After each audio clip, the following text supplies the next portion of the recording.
Hello students, welcome to today's current affairs discussion.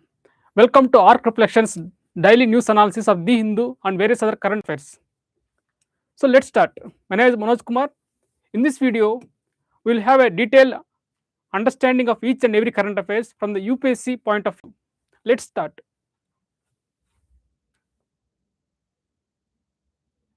So the first article, the Kerala government cancels KRL project launched by the LDF, by the previous government, Left Democratic Front. What is KRL actually? It is a high-speed railway project connecting from Thiruvananthapuram in south to the Kasaragod in the north.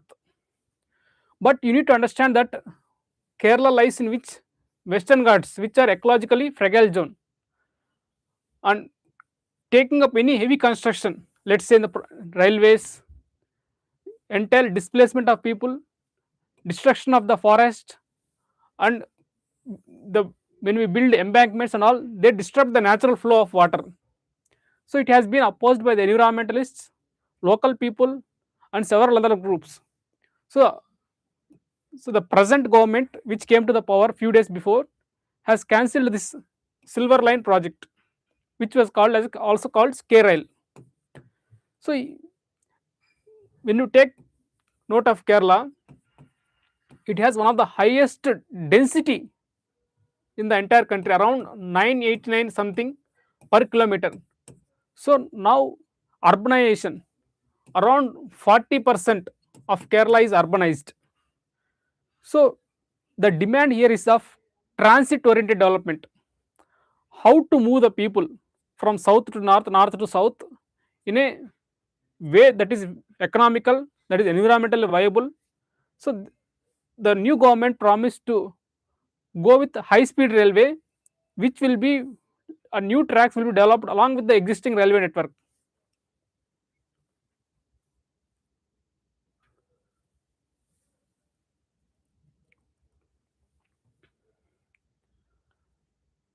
So here you need to understand the urbanization, regional development, and topography.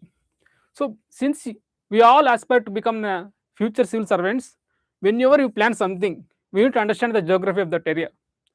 We can't build a canal in desert where there is no water. We can't build a tunnel where they in desert. So we can build tunnel only in hilly region.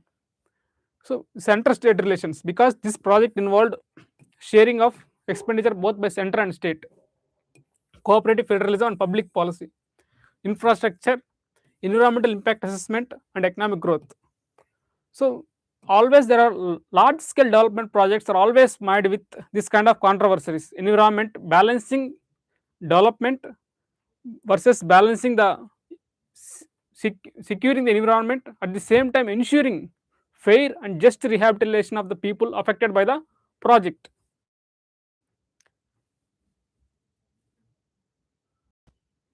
So what have been the core arguments of for this KRL? Decongestion and safety. So if you take Kerala, due to the land scarcity, whenever you go to the Kerala, you observe the roads are very narrow, and in the last 9 months itself, around 1,000 people have died in the road accidents in Kerala. So economic catalyst. So by having a rail, we all know that rail is one of the cheap and affordable modes of transport for people as well as goods. So climate friendly compared to the vehicular traffic, the rail, they emit a very less carbon CO2 emissions. So will so what has been the criticism of this project? So the criticism was ecological fragility. So I have told earlier, the Kerala lies in a zone of Western Ghats, and the very limited area was used as wetlands, paddy fields, and flood prone zones. So artificial financial liability. So this project is not of a small amount, it's more than 1 lakh crore. So and Kerala is a not that big state to afford a 1 lakh crore project. And social displacement, I have told earlier, displacement of people affected by the project. Federal hurdles, like some of the project needs clearance from the central government, funding issues, etc., etc. So whenever there is something in news, we need to have a comprehensive understanding of a particular problem from GS1 point of view, from GS2 point of view, from GS3 point of view, GS4 point of view. Let's say, what is GS1 point of view? The geography factor of the KRL. What is GS2 point of view? Center state relations, like center not giving permission to the project or center not supporting its share of funds. GS3, economic growth. For economic growth, we need projects, and we need, and there is also part of environmental impact assessment. And GS4, ethics. How do we justify, suppose, let's say, how do we balance the people who are affected by it and who people who are benefiting from the project? So how do we ensure that people who are negatively affected by the project are fairly rehabilitated by the state? Let's say, now move on to the, we will move on to the next article. So again, this is a mix of geography, economy and all. No new projects, idle projects in the can come up in upper Ganga, government tells Supreme Court. So we all know the Ganga river, which starts from the Himalayas, is the Himalayas is a very fragile economic, very fragile ecological zone. We often witness landslides, rapid flash floods, collapse of mudslides, cloud bursts, etc. So the 2013 Kedarnath floods killed nearly 5,000 people. So, as we have discussed in the previous videos yesterday and all, our country is in a dire need of more and more amount of power, but which we are having a surplus. We have hydro resources. So the government planned a large number of dams in the Himalayan region, so which have been started way before the 2013 Rishikesh floods. But what happened after that? So the government had some realization. So construction heavy projects in Himalayan region, it comes with heavy cost. Let's say when you overword flood water, it rapidly gushes down and floods the lower region. And also we have heard about dam induced earthquakes. When the heavy amount of, let's say, concrete and all is placed there, it causes earthquake in the ecological sensitive zone.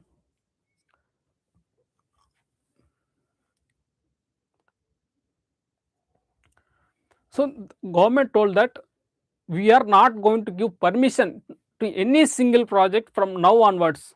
So does it mean the government is going to scrap the existing projects? Certainly not. So here you can see the Tapavan Idol project. So it's not clear. It has been damaged by the Rishikanga flood in 2021.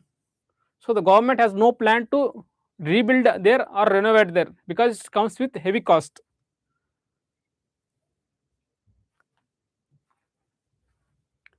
So why?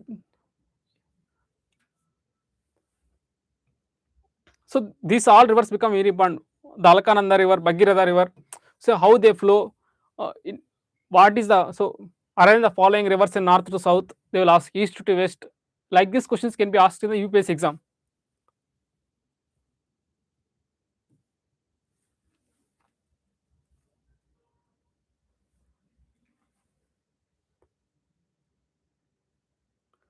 So as of November, we had 8 projects in the Uttarakhand. The 7 projects were cleared.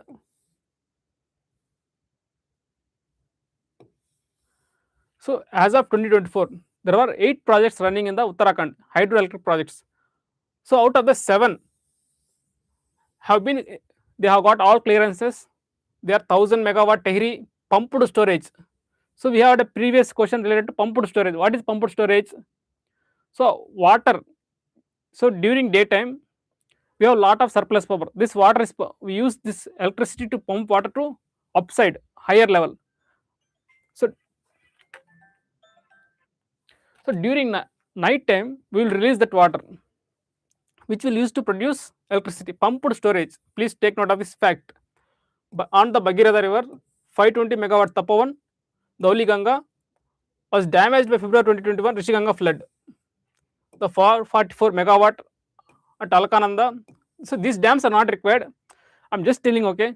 So you can just mention Rishi Ganga floods damaged certain dam. So we need to plan carefully when we are taking up any project in a Himalayan region. These kind of points you can mention in your answer writing. 4 have already been commissioned. So and 4 of these projects have already been now running. So now we can't stop, and rest of the remaining 3 are 74%, 84% completed. So now we have started the project and it is almost completed. Now we take a decision to abandon it. Is it fair or is it wrong? Is it the Supreme Court? So the government told that, so at this stage where the majority of the dam construction was over, we cannot abandon it because it comes with heavy public cost. A lot of, suppose let's say 20,000 30,000 crores are invested in a single dam. Once it is nearing the final stage, we will stop, we will not carry out any work, means it's a waste of public money. Why are we building dams? So to stop floods, particularly to generate hydroelectricity, which is a partly green energy. So the government tell that, so we will complete whatever the projects that are in the final stage, and we will not take up any other power project in this Himalayan region.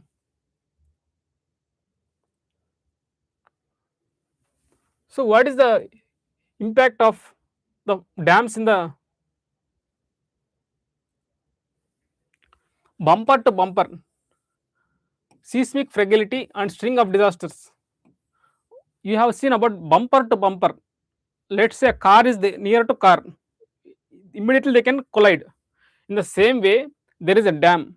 There is a dam within a short distance. The upper dam releases water. This dam is full. Again, water coming. So what happens? Again, this dam also releases water. Third dam also releases water. So continuous dams, each one releasing water, damaging another. So PYQ has been asked in the GS3. Define the concept of carrying capacity of an ecosystem as relevant to the environment. Explain how understanding this concept is vital while planning for a sustainable development of a region. So we need to understand that Himalayan region has a limited carrying capacity. They cannot, like in the plain, we can have a lot of people, like let's say 1 lakh people settle in the plain. But in the Himalayan region, having 1 lakh people is a environmental disaster. So in the Himalayan region, we don't have the groundwater because it's a rocky surface. So seaway system is again difficult. Again, the road connection is difficult. Again, housing is a problem. Sea waste management is a problem. So now the Himalayan states are facing a big problem due to the over tourism. Regarding over tourism, we had a UPSC mains question also. Discuss the negative impact of the over tourism in the Himalayan region. So in this regard, let's see what we see. Let's take a look at one of the mains question. The rapid pace of infrastructure development and unregulated tourism in the Himalayan region has repeatedly breached the ecological carrying capacity. Critically analyze the environmental impacts of this activity and suggest a framework for sustainable regional planning.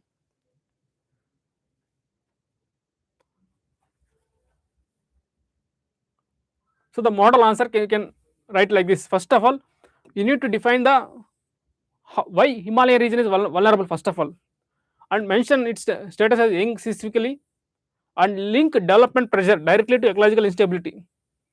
So when more people are coming, like we need to expand the roads, we need to expand the housing facilities, we need to expand the water supply facilities, and what are the various disasters that happened earlier, like etc etc. You can mention as examples. So what can be done way forward, like what measures can be taken to ensure the sustainability of Himalayan region?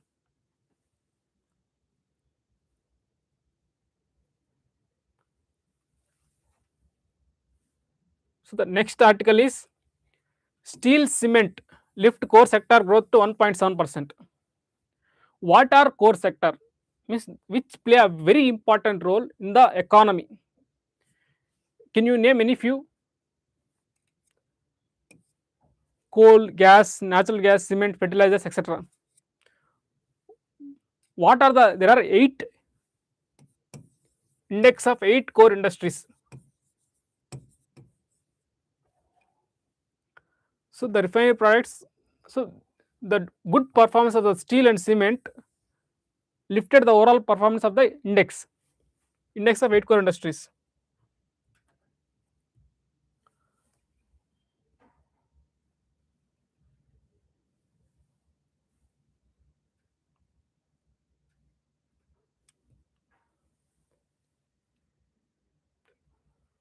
So you need to remember there are 8 in total. The weightage, refinery products come first, more weightage. Refinery products, electricity, steel, coal, crude oil, natural gas, cement, fertilizers. You need to remember this same order because UPSC may ask a question. Arrange the following sectors in the according to the weightage. They can ask which of the following sector has the highest weightage in index of 8 core industries. They can ask which of the following sector has the least weightage in index of 8 core industries. They can ask. So the refinery products carry a 28.04 weightage.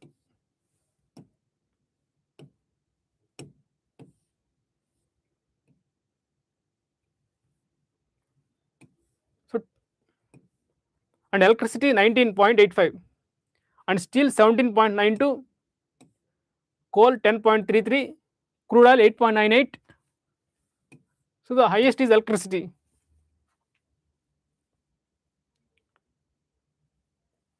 So natural gas followed by cement, fertilizers. So the fertilizers has the least weightage in the index of 8 core industries, while refined products has the highest weightage. Well, always you need to by heart some of the things. There is no other alternative. I once by hearted in 2022. Still I remember refinery products, electricity, steel, coal, crude oil, natural gas, cement, fertilizers in the order of weightage. So they collectively constitute they have weightage of 40.27% in the index of industrial production. So why it is important? It measures infra sector performance, reflecting supply side of the economy. It is published every month.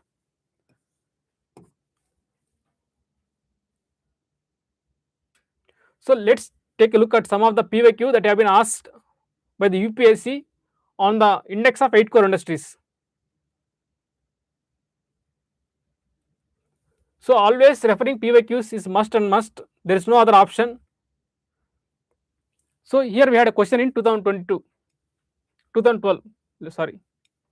In India, the overall index of industrial production, the indices of 8 core industries have a combined weightage of 37.90%. So it was earlier. Which of the following are among us those 8 core industries? So we have already discussed cement is there, natural gas is there, fertilizers is there, refined products is there, textiles is not there. So when you eliminate 1, 2, 3, 4, 1, 2, 3, 4, the answer is C. Got it? So in the next that has been asked in 2012, again 2015 they have asked a question again. In the index of 8 core industries, which one of the following is given the highest weight? It is among the given. ఇచ్చిన వాటిల్లో among the given it is electricity generation, second highest rank weightage. So always you need to remember some of the facts. There is no shortcut to it.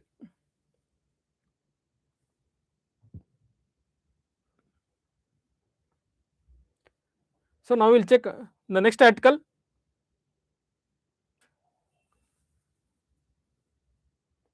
International Booker Prize. It is one of the global well-known prize given to the authors who write in native languages and get their book translated to English. So it's mainly to reward non-English writers. and whose work gets published in English by the way of translation. So this year, Taiwanese author Ang Shuang Zi and translator Ling King won the International Booker Prize on Tuesday for Taiwan Travelogue. Which book? Taiwan Travelogue. It is the first novel written in Mandarin Chinese to win the prestigious prize for fiction translated into English. So the last year, the 2025 International Booker Prize was awarded to Indian author Banu Mustaq and translator Deepta Basti for The Heart Lamp, a collection of the short stories originally written in Kannada. So Banu Mustaq was hailing from Karnataka. She got the Booker Prize for her the last year. She got for her book in the Kannada. So it carries a prize money of 50,000 British pounds. That means roughly around 64 lakhs in Indian money. And the money is equally divided among the writer and the translator. So now we have taken a look at some of the national and international news. Now let's take a look at the state news. So Piduguralu records 47.6%. So imagine 47.6%. How the temperatures are going on day by day. Piduguralu is in Palnadu district of Andhra Pradesh. So this becomes very important. Heat waves, why the heat waves are going, what can be the prevention mechanism.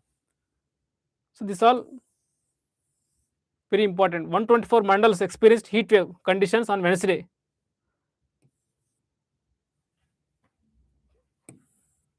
Heat stroke.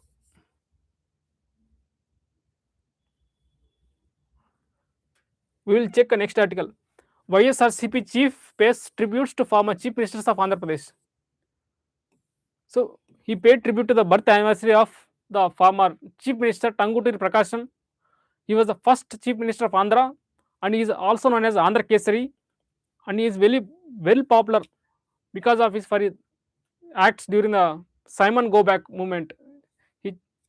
So he shown his bare chest when the police came, and he observed the death anniversary of Kasu Brahmananda Reddy. Why these two people are important? The one person is the first chief minister and who has a very important role in the freedom struggle, and the second person, Kasu Brahmananda Reddy, was the chief minister during the 1969 Telangana movement. So please take note of these two facts. So the last article, the first project under the clean energy policy to be commissioned tomorrow. So in the last year group 2 you have seen, they have asked the match the following. This renewable project, where is it located, what is its capacity? So we have read about clean energy policy during the group 2 and group 1 preparation. It aims to target 10 lakh crore in green energy investments. As per the AP green energy policy, it wants to attract 10 lakh crore. Please take note of this fact. So under this, the first project, 600 megawatt solar project developed by one company with an investment of 3,000 crore is going to be launched tomorrow in Kurnool. So with this we come to an end to today's newspaper discussion. If you have any kind of doubts, you can ask in the chat box. We are ready to reply to your questions. If you have no doubts, we can wind up the session. Okay, thank you all, one and all.